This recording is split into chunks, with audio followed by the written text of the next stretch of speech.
Welcome back mga karibin natin dito po sa ating munting channel Pinas News Review kung saan re-reviewin po natin ang mga mahalagang balita dito sa Pilipinas. Mga simpleng komento sa mga issue dito sa Pinas. At ito nga mga karibin natin, viral ngayon. Kulong na si Romualdez, malakas ang ebidensya ni BP Sara PBBM.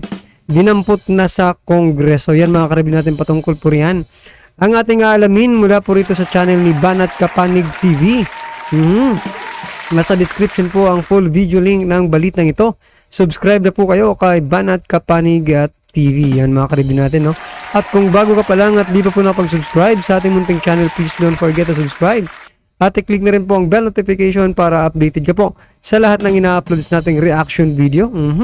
Yan mga karibin natin, ito na nga po. Sama-sama sabay-sabay po natin pakinggan, panoorin at bigyan ng reaksyon ang balitang ito. Ito na po.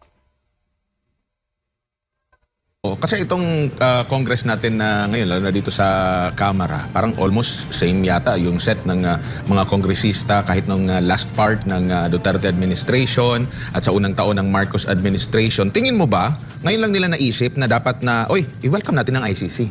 Yun nga ang pruweba na talagang, miski sabi ni Speaker, I am not accurate in my analysis, na siya pa rin ang nasa likod dito. Yun nga pong kultura sa House, the Speaker is God, especially during budget season. Kasi kung totoo po na nais nilang makipagtulungan dati-dati pa, bakit ngayon lang sila nagkain? Samantalang August of last year, sinabi na ng Presidente, we will no longer engage with the ICC. Kung sila pala ay hindi sang-ayon sa sinabi ng Presidente, dapat noon pa lang pinarating na nila yung sense ng House na hindi sila sang-ayon. So timing po is everything. Kaya, aywan ko kung maniniwala kayo on who is accurate or not. Pero ako naman po, hindi ako nakikipag-contest kung sino accurate. Ang sa akin, naintindihan kita, Speaker. Nasaktan ka talaga. Pero sa iyong mga gagawing hakbang, isipin mo naman yung kapakanan ng bayan. Insulto naman yan na hindi natin mabibigyan ng katarungan yung mga naging biktima ng krimen na nangyari dito sa ating bayan. Sa panahon na hindi na tayo miyembro ng ICC dahil gusto mo lang talagang, makabawi doon sa iyong kalaban. Ako po pareho ko kayong kaibigan. Uulitin ko po. Pinarating ko na po sa inyo. Nais ko pong maging mediator at peacemaker sa inyong dalawa dahil pareho ko kayong mahal at pareho kayong kinakailangan ng Presidente. Tuwang-tuwa po ang mga dilawan at pinklawan. Ayan po ang aking tay, dilaw. Dilawan ka ngayon. Ewan ko ba? Kasi nalate ako kanina. Panik na panik ako. Na baka mamaya, hindi na naman ako makaabot sa programa. Talaga pag Monday, Wednesday, Friday po. Napakahirap pong gumising ng maaga. Pero ginagawa po natin yan dahil importante itong ating mga pinag-uusapan. So sa akin talaga, kinakailangan po kayo ng Presidente pareho. Bilang mga kakampi nung panahon ng eleksyon. Hindi mo ba namimiss si BP Sara, Speaker, na ikaw nagpakilala sa lahat? Sweet-sweet nyo nga dalawa Kung kayo magtatawanan. Inggit nga ako sa inyo dahil ikaw palaging katabi ni BP Sara noong mga panahon na yon. Namimiss ko po na makita kayong matalik na kaibigan. At ganoon din naman ang aking advice kay BP Sara. BP Sara, well, talaga naman kung sa ating mga tao lang naman tayo lahat, nagkakaroon tayo ng tampuhan, nagkakaroon tayo ng galit, pero in the end, kinakailangan alam po natin ang ating objective. Ang objective natin, kapakanan ng mga Pilipino. At tingin ko po, pag kayo nagkaisa muli, mas maisusulong po natin ang kapakanan ng Pilipino. I am willing to mediate po. Kung ako po pagkakatiwalaan niyo naman, patas naman po ako, narinig niyo po ako. Ang feeling ko talaga, meron pong pagkukulang din si VP Sara doon sa nangyari sa insidente sa airport. Pero, Speaker, tao rin naman po. Ang ginawa mo naman kasi binawasan mo yung budget niya. No? Hello, alam nga namang sabihin niya, hello, Speaker! Huwag mo naman saan yun. Pero attorney, yung sa pagdating sa foreign policy, di ba, ginigiit na sa konstitusyon, na tanging Pangulo lang. Ito ay bahagi ng foreign policy, di ba? Once na meron tayong gusto na papasukin or kung anumang mga polisiya na may kaugnayan outside ng ating bansa. Kaya nga po, out of line completely ang House. Kasi kung meron mang sangay ng Kongreso na dapat makisawsaw sa foreign policy, it is the Senate. And that obligation is to concur in treaties. So parang talagang sintonado po itong resolution nito sa panahon ngayon lang po na nailabas. Dahil nagkaroon na po ng desisyon ng ehekutibo ang ating Presidente. So yan mga karibin natin na well anyway, di ba? Kanya-kanya man tayo ng opinion. Pero ito po mga karibin natin na may pag-asa pa kayang maayos pa ito. Gaya ng sabi nga ni Atty. Harry Roque, gusto niyang mamagitan, no? Sa pagbabalik muli ng relasyon ni Romualdez at ni Vice President Sara Duterte, mga karibin natin. Pero ang tanong, may babalik pa kaya ba? Ang dating relasyon nila. In terms of politics, mga ka-review natin, ha? Diba? Parang may lamat na kasi, may lamat na po yung kanilang samahan nila, mga ka-review natin, no? At talagang pinipersonal naman ni Romualdez, no? Yung dito pagtira kay BP Sara, mga ka-review natin. At doon naman po sa sinasabi kanina ni Atty. Harry Roque na nangyari sa airport, mga ka-review natin, para sa akin, okay lang po yun, ha? Tama lang po yun. Alangan namang, di ba, binibira ka na, magsisay hi ka pa, di ba? O, di ba? Dapat lang po talagang, pero sa bagay, mga ka-review natin, hindi po rin naging maganda yon kasi nakikita, well, anyway, nakita ng taong bayan kung, di ba, yung pakikitungo ni BP Sara dito kay Romualdez.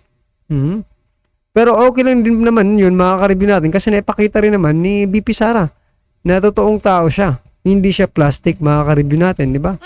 Kung inisnab man niya. Kaya po ba, mga ka-review natin, kung mayroon na taong, di ba, galit sa inyo, tapos, di ba, may masamang plano sa inyo, hindi mo ba iisnabin? Di ba? Parang ano rin yun ba?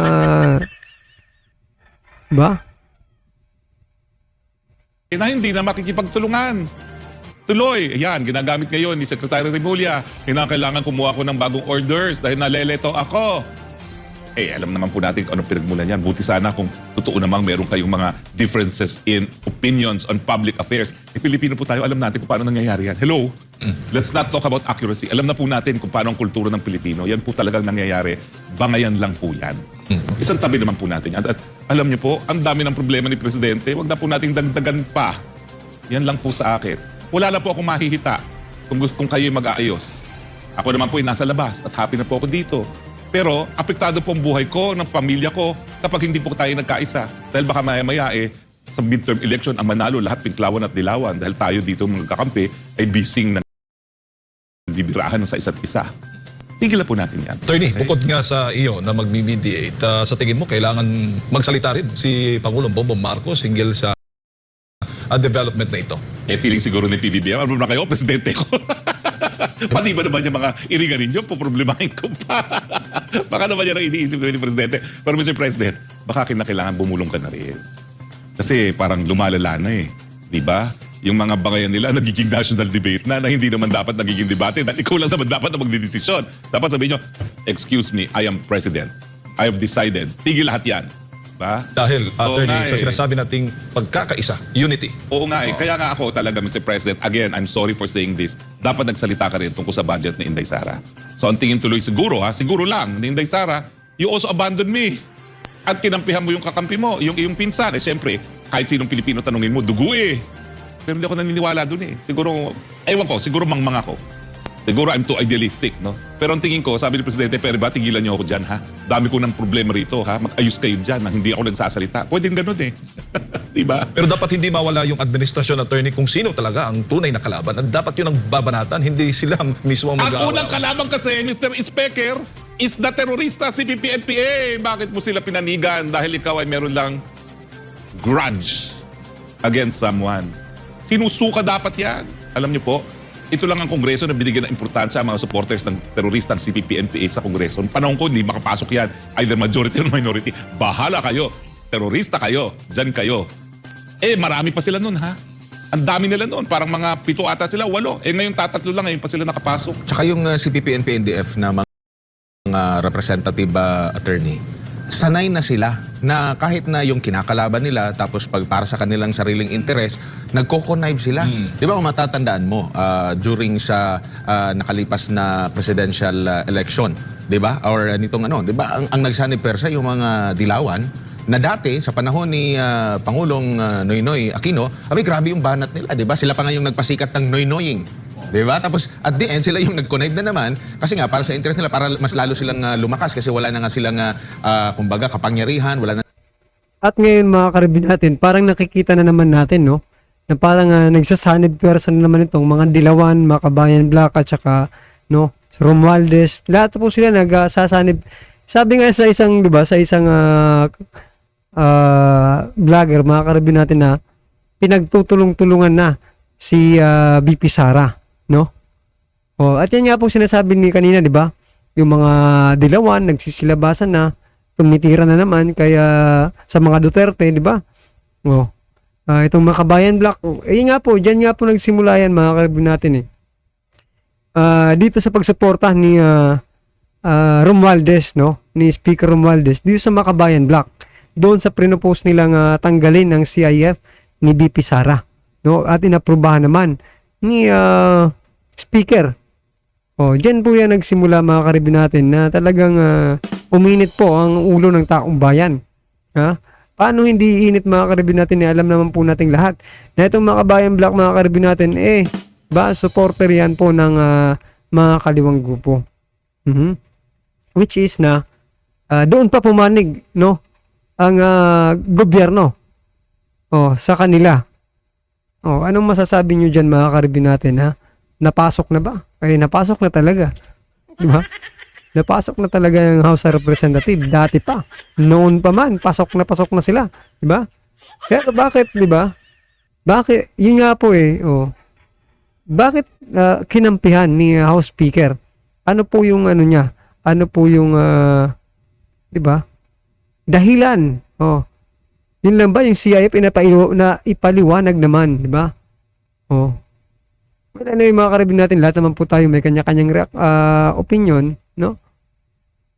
Na silang say after ng Duterte administration nga na namuno. Tapos ngayon, eto na naman yung kanilang hakbang. Kasi nga po, ang mga teroristang CPP-NPA, kailangan tama ang nomenclature natin, ha? Teroristang CPP-NPA. Kasi baka akalain nila sila ay makabayan. Hindi po. Okay. Yung mga yan, expert in panlilin lang. Yung kanilang pagpapanggap, ang tawag nila United Front. Pero kapag kayo nakarinig ng United Front, ibig sabihin yan, pagsamantalahan kung sinong po pwedeng maging kakampi. So nung panahon ng 86, kakampi natin ang mga dilawan. Nung nagkaroon na ng dilawan, labanan ang dilawan, tawagang Noy Nuying. Diba? Erap tayo, makamasa, United Front. Okay? Laban kay Gloria, laban. Iniisip ko kung at least kay Gloria sila ba'y nakipagkaisa. Hindi naman ata, consistent naman ata sila doon kay Gloria. Pero after